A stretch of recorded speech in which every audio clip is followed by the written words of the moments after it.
So here I am, renting a room from a coworker of mine, and all signs were pointing to, this ain't good. This is not good. And the glaring one was the templates of the cars and their parked positions. Now remember, I've been stating that when you look for the patterns, you'll see the patterns. And when you see patterns, you got to ask yourself, why is that a pattern where a pattern shouldn't be? And on the surface, it always is like, oh no, these are just chill people. But at the end of the fine print in that is that they're balls deep, serving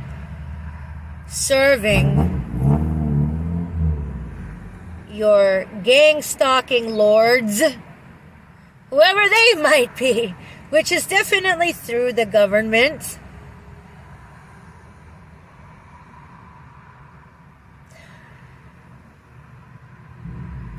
Look into it. Go to targetedjustice.com, targetedjustice.com, targetedjustice.com for all the objective data. I don't have to repeat it. And if you should be wanting to protect yourself and your family by being knowledgeable about it, go make use of that resource. It's a gold mine of information. But this is what it's like to make headway for safety. You know, sometimes you gotta isolate yourself, which is just fine.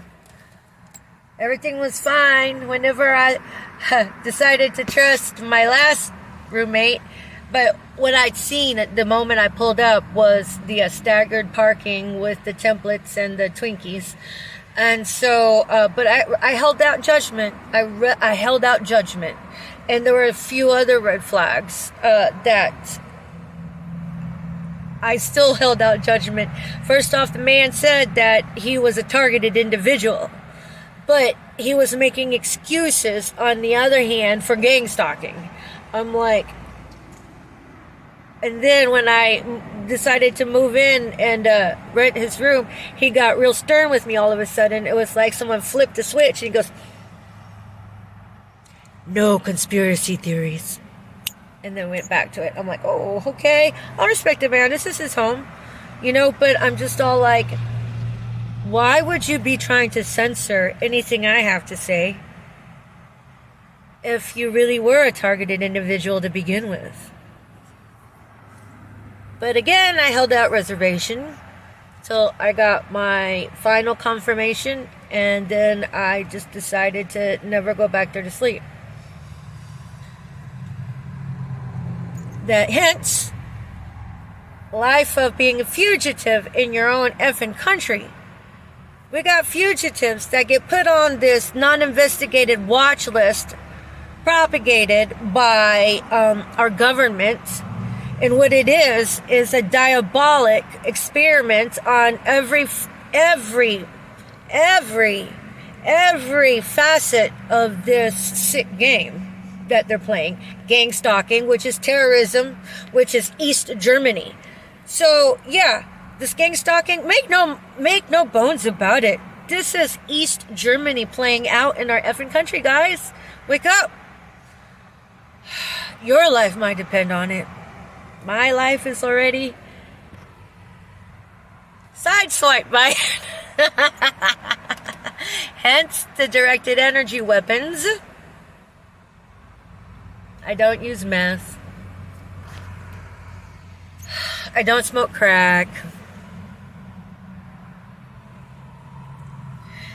We all have our crosses to bear, but the thing is that what's happening to me could be happening to any one of you, and you don't even effing know it.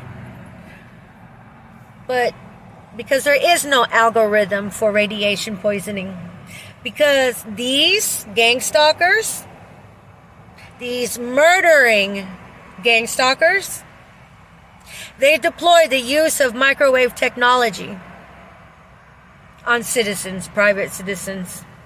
And then there are satellites that have been in deployment that target everybody with directed energy weapons. And the U.S. patent can be found on targetedjustice.com. So, never mind war overseas. Bitches, we have war right here in our own land with terrorism. Citizen against citizen, East Germany. So, secret surveillance, that's only there to get into somebody's life, cause wreak mayhem, and then cause them to get thrown to the wolves of a bunch of Judases that have already decided to hop on the crazy train of this modern day witch hunt. It's a modern day witch hunt. I'm being tortured by these idiot villagers with their fucking pitchforks. Anyways, peace for now. Little flower from Houston, Texas, in the trenches of being a fugitive in this gang stalking, role playing, murdering, white glove holocaust.